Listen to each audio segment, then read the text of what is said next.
નમસ્કાર મિત્રો, સંવિધાન કેરિયર એકેડમીની યુટ્યુબ ચેનલ પર હું દીક્ષિત પટેલ ઇતિહાસના એક નવા સોપાનમાં આપ સર્વેનું હાર્દિક સ્વાગત કરું છું। જેવી રીતે તમને ખ્યાલ છે કે આના હાલ મેં ફરીથી કીધું કે ઇતિહાસ અને વારસાને લઈને આપણે હંમેશા તમારી સામે અહીંયા પ્રગટ થતા હોઈએ છીએ યુટ્યુબ પર, બરાબર છે। તો આજે આપણે ઇતિહાસના લઈને એક આગળના સોપાનમાં જવાના છીએ। એના પહેલાં હંમેશાની જેમ આપણે એકેડમી વિશે થોડોક જણાવી દઈએ।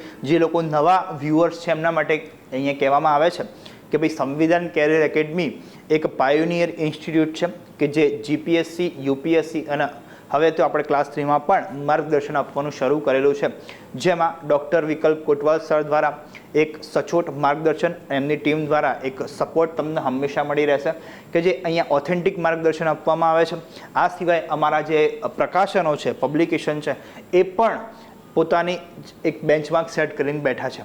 તમે કોઈને પણ સ્પર્ધાત્મક પરીક્ષાની તૈયારી કરતા સિનિયરના પણ તમે એમની રાય લઈ શકો છો અને તમે ખુદ પણ જાતે પણ ચેક આઉટ કરી શકો છો, બરાબર છે। તો તમને કોઈ પણ પ્રકારની સહાયતા કે માર્ગદર્શન માટે અમારી સંસ્થાનો સંપર્ક કરી શકો છો, જે તમને હેલ્પ કરીશું અમે એકદમ સચોટ માર્ગદર્શન દ્વારા, બરાબર છે। તો હવે આપણે વાત કરીએ વિષય વસ્તુની। વિષય વસ્તુનો પ્રવેશ આજે કરવો છે ગુજરાતનો સૌથી એકદમ શું કહેવાય ને કે શાસનની પરાકાષ્ઠા સમાન એકદમ ગુજરાતનો સુવર્ણ યુગ સોલંકી વંશની આજે આપણે વાત કરવાની છે।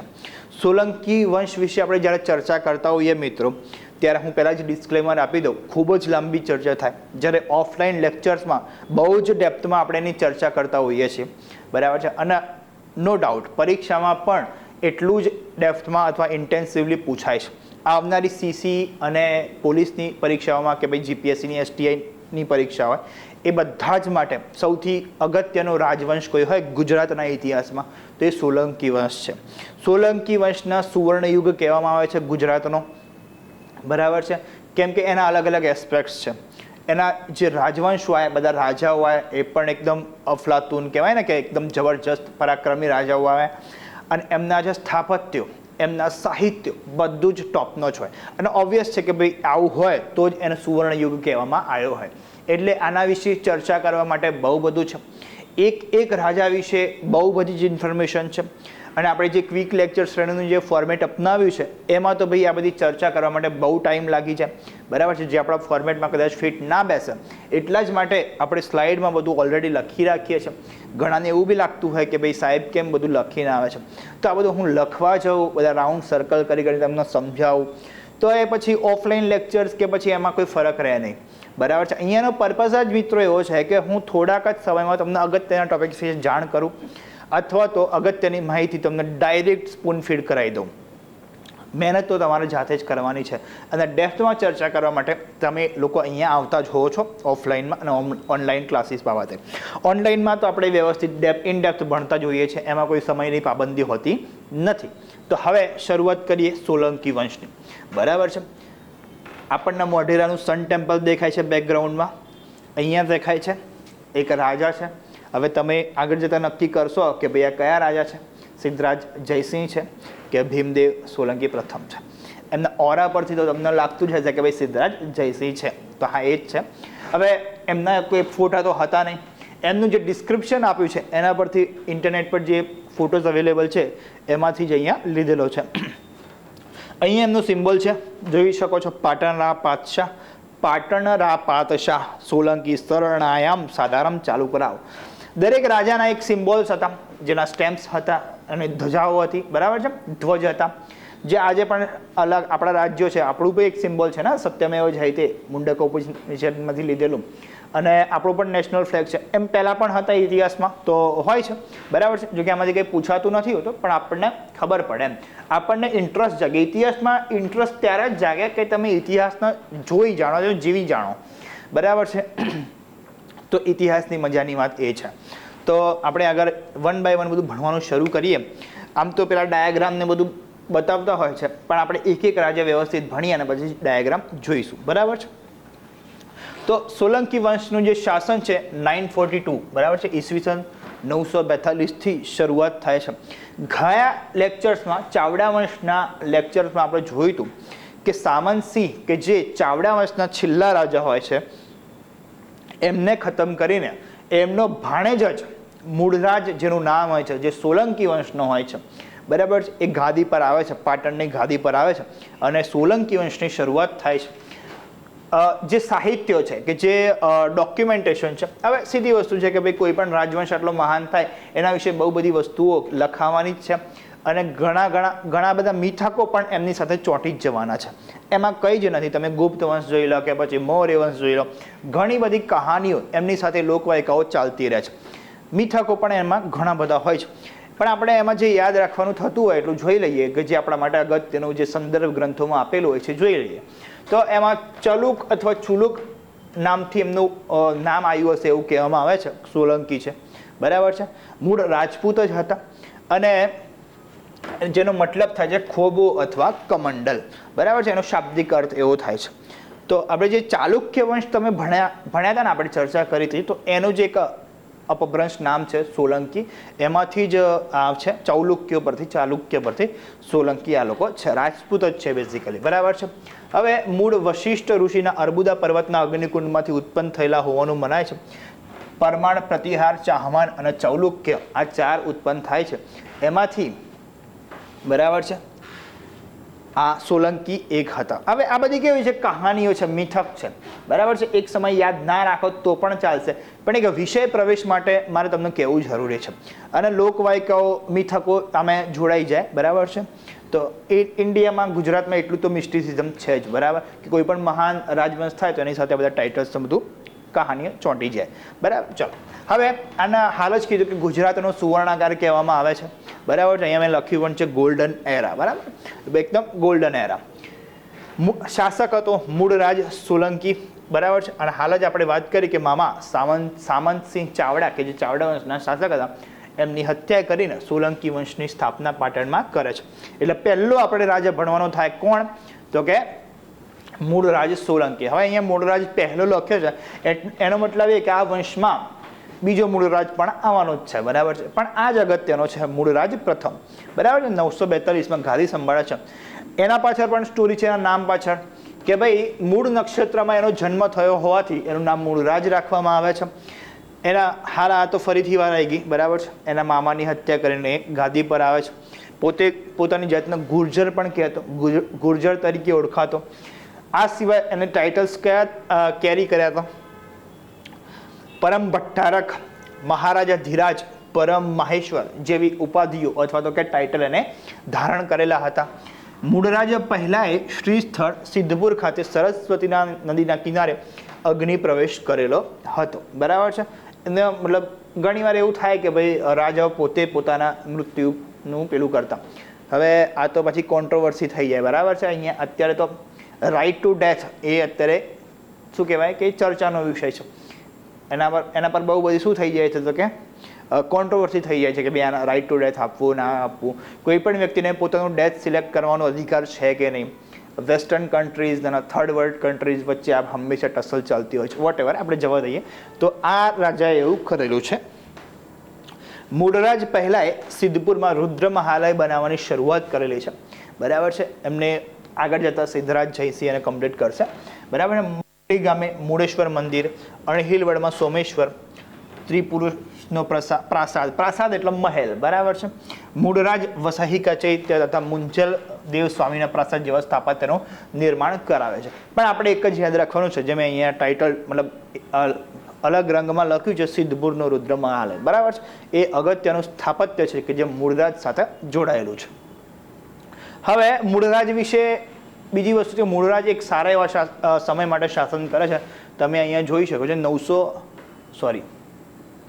942 થી 947, 5 વર્ષ શાસન કરે છે. પણ આ 5 વર્ષમાં પાટણનું જે સામ્રાજ્ય હોય છે એના પાયા બહુ ઊંડા નાખી જાય છે. અને આ પાયા ઊંડા નાખવા માટે, બરાબર છે, અને એના જ કારણે આ વંશ બહુ લાંબો સમય રહે છે અને આટલી બધી રીતે આટલા બધા ડાયમેન્શનમાં એ પ્રોગ્રેસ કરી શકે છે.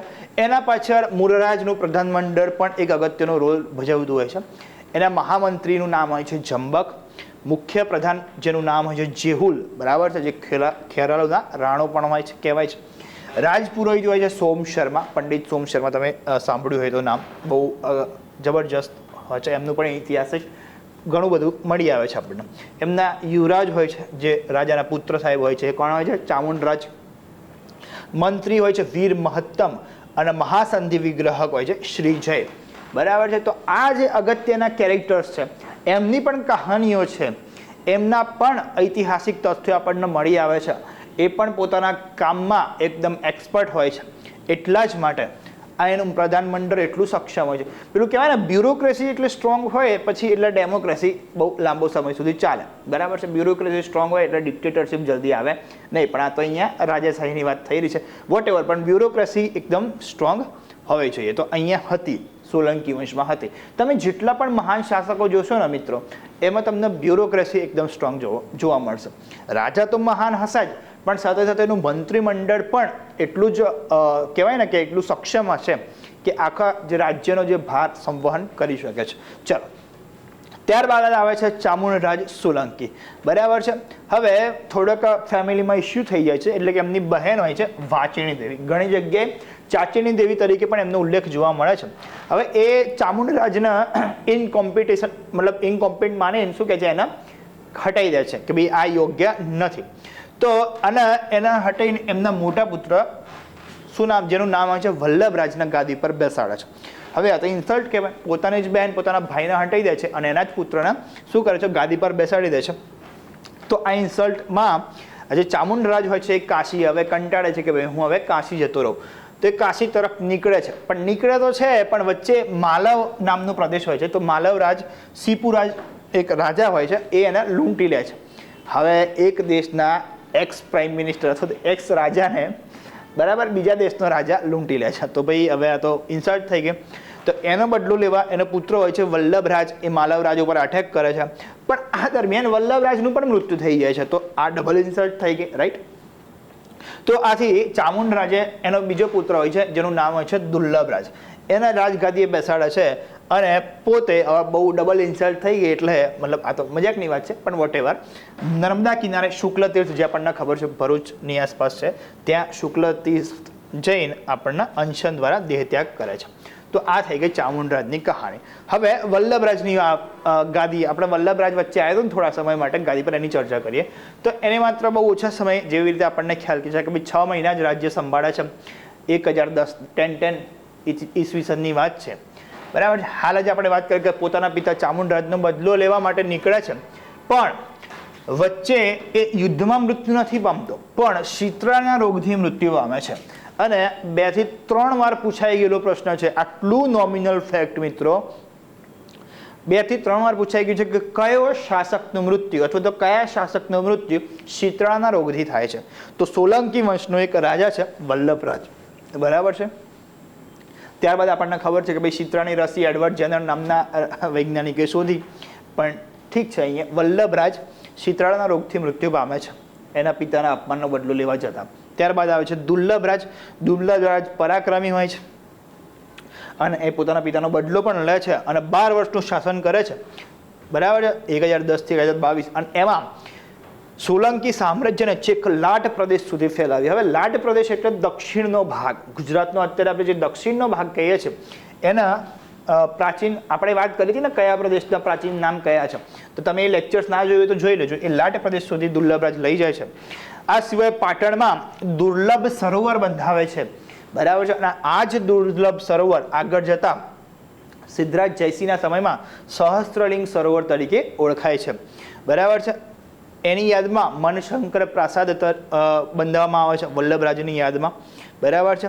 પણ દુર્લભરાજનો કોઈ પુત્ર હોતો નથી, એટલે એનો નાનો ભાઈ હોય છે નાગરાજ. એનો પુત્ર ભીમદેવ પહેલાનો અહીંયા રાજ્યાભિષેક કરવામાં આવે છે. હવે એક અગત્યનો શાસક આ વંશમાં જન્મ લે છે અથવા તો ગાદીએ બેસે છે. કયો છે? ભીમદેવ પ્રથમ. હવે પહેલા તો શું થાય છે કે ભીમદેવ, આના વિશે બહુ બધું છે તો એક એક કરીને જોઈએ. તો ભીમદેવ પ્રથમની પત્નીનું નામ હતું રાણી ઉદયમતી. હવે રાણી ઉદયમતી આપણે નામ સાંભળીએ એટલે કાન તરત ઊભા થઈ જાય. આપણને શું યાદ આવે? રાણકી વાવ. એની વાત આપણે કરીએ છીએ. બરાબર છે. હવે એ સોરઠના ચુડાસમા વંશની ખેંગારની પુત્રી હતી. જ્યારે એમની બીજી પણ પત્ની હતી જેનું નામ હતું ચૌલા દેવી. એનું બીજું નામ પણ છે બકુલા દેવી. બરાબર છે. હવે એમને 2 રાણીઓ હતી અને 2 રાણીઓથી અલગ અલગ પુત્રો હતા. રાણી ઉદયમતીથી કર્ણદેવ પહેલો અને બકુલા દેવીથી ક્ષેમરાજ નામે એમના પુત્રો હતા. તમને આમાં થોડું કન્ફ્યુઝન લાગતું હોય, મતલબ જે ઓલરેડી આ વાર વાંચી ચૂક્યા છે એમને તો ખબર જ છે, પણ જે પહેલી વાર ભણતા હોય એમને શું થાય કે ભાઈ આપણે ડાયાગ્રામથી જરા સમજાવી દઈશું એમને, જરા આ બધો વંશ પતે એટલે. પણ ભીમદેવ પ્રથમ, એમને 2 રાણીઓ ઉદયમતી અને બકુલા દેવી અથવા ચોલા દેવી, બરાબર છે. ઉદયમતીથી કોણ? કર્ણદેવ પ્રથમ, અને બકુલા દેવીથી ક્ષેમરાજ નામે એમના પુત્રો હતા. તો આગળ વંશ કોનાથી કન્ટિન્યુ થશે? તો કર્ણદેવ પ્રથમથી કન્ટિન્યુ થશે, બરાબર છે. ત્યારબાદ શું થાય છે ઘટના? બરાબર, મસ્ત શાસન કરતા હોય છે. 6 જાન્યુઆરી 1026ના રોજ મોહમ્મદ ગઝનવી સોમનાથ પર અટેક કરે છે. આની પણ એક જબરજસ્ત સ્ટોરી છે, એકદમ થ્રિલિંગ સ્ટોરી છે, પણ આપણે એમાં જતા નથી. પણ આપણે એટલું જ સમજીએ કે ભાઈ ભીમદેવ પ્રથમના થોડું સ્ટેપ બેક મળે છે અને બહુ બધી ખામીઓ હોય છે એ વખતે, વોટેવર જે પણ રહ્યું હોય આપણે ચર્ચા ક્યારેક નેક્સ્ટ ટાઈમ કરીશું. પણ ભીમદેવ પહેલાંને એકદમ મૂકી ખાની પડી, બરાબર છે. અને પોતે કચ્છમાં કંથકોટના કિલ્લામાં શરણ લે છે. આ પણ પૂછાઈ ગયું છે. મોહમ્મદ ગઝનવીના વખતે ભીમદેવ પ્રથમ, બરાબર છે, એ કયા કિલ્લામાં શરણ લે છે, અથવા તો કંથકોટ કિલ્લો ક્યાં આવેલો છે? તો કચ્છ ખાતે આવેલો છે, તો એ ત્યાં શરણ લે છે, બરાબર છે. પછી મોહમ્મદ ગઝનવી અહીંયાથી બહુ બધું લૂંટીને જતો રહે છે. ત્યારબાદ લાકડાના સોમનાથ મંદિરને આગ ચાપે, એ વખતે લાકડાનું મંદિર હોય છે. ત્યારબાદ ભીમદેવ સોલંકી પછી એને શું કહેવાય છે, પથ્થરમાંથી એક સારા એવા મંદિરનું નિર્માણ કરે છે અને પછી એનો પુનરુદ્ધાર અથવા તો જીર્ણોદ્ધાર કરાવે છે. ભીમદેવ પહેલાં એ સોમનાથનું નવું મંદિર બનાવ્યું અને પુષ્પાવતી નદીના કિનારે મોઢેરા મંદિર પણ, સૂર્ય મંદિર બનાવે છે. મોઢેરાનું સૂર્ય મંદિર પણ અને સોમનાથનો જીર્ણોદ્ધાર, આ બંનેનો શ્રેય કોના માથે જાય છે? તો કે ભીમદેવ પ્રથમના માથે જાય છે. આ ઉપરાંત ભીમદેવ પહેલા સોમનાથ મહાદેવ મંદિરના મેઘનાદ મંડપનું પણ કન્સ્ટ્રક્શન કરાવેલું છે. ત્રિપુરુષ પ્રાસાદ, ભીમેશ્વર પ્રાસાદ અને ભીરવાણીનો પ્રાસાદ પણ એને બંધાવેલા છે. આ બધા મહેલો હતા, બરાબર છે. હવે ભીમદેવ પ્રથમના સમયમાં એક અગત્યનું પાત્ર બીજું હોય છે. કોણ હોય છે? એનો મંત્રી અથવા દંડનાયક કોણ હોય છે? વિમલ મંત્રી, જેનું નામ હોય છે. આબુના પરમાર રાજવીને હરાવે છે અને એનું નામ હોય છે ધંધુક, બરાબર છે, જે ઓછું અગત્યનું છે, એટલું હાલ યાદ ના રાખો તો ચાલશે. પણ આબુના પછી ઇન્ચાર્જ તરીકે, દંડનાયક તરીકે વિમલ મંત્રીની નિમણૂક કરે છે. આ કેરેક્ટર અગત્યનું છે. કેમ? કેમ કે એના જે સ્થાપત્ય છે, પોતે જૈન હોય છે અને એના જે સ્થાપત્ય હોય છે એ બહુ જ ફેમસ છે.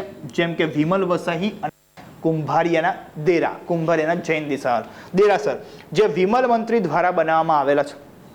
આ અંબાજી પાસે કુંભારિયાના દેરા, તે તમે સાંભળ્યા હશે, એ અને વિમલ વસાહી એ આબુમાં આવ્યા, બરાબર છે. એ ક્યાં કોને બનાવ્યા? વિમલ મંત્રી. કોના સમયમાં બન્યા છે? તો ભીમદેવ પ્રથમના સમયમાં બનેલા છે. જ્યારે વિમલ મંત્રી આબુમાં શાસન કરતો હતો ત્યારે, મતલબ એનો જ દંડનાયક હતો, ત્યારે અહીંયા કોણ પાટણમાં રાજ કરતો હતો? ભીમદેવ પ્રથમ. મોસ્ટ એમપી છે, યાદ રાખવું જરૂરી છે. અને બધાને ખબર છે, કેટલી વાર આપણે એની ચર્ચા પણ કરેલી છે કે ભીમદેવની રાણી ઉદયમતીએ પાટણ ખાતે રાણકી વાવ બંધાઈ, જે જયા પ્રકારની છે અને 2014માં વિશ્વ વિરાસત સ્થળોમાં સ્થાન આપવામાં આવેલું છે. વાવ, એના પ્રકારોની ચર્ચા આપણે કલ્ચરવાળા લેક્ચરમાં કરેલી જ છે. જેને ના જોયું હોય એ લેક્ચર જોઈ લે છે, બરાબર છે. હવે આટલા લેક્ચરમાં આપણે એટલું રાખીશું. આપણે ક્વિક લેક્ચર શ્રેણી છે એટલે આટલા સમયમાં આપણે અહીંયા પૂર્ણવિરામ આપીશું.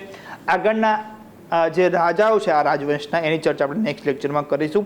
કોઈના પણ કોઈ પણ પ્રકારની ક્વેરી હોય કોર્સીસ બાબતે, પબ્લિકેશન્સ બારેમાં કે પછી કોઈ પણ અન્ય સ્પર્ધાત્મક પરીક્ષાઓના લગતા માર્ગદર્શન માટે તમે અમારા સંસ્થાના નંબર પર સંપર્ક કરી શકો છો.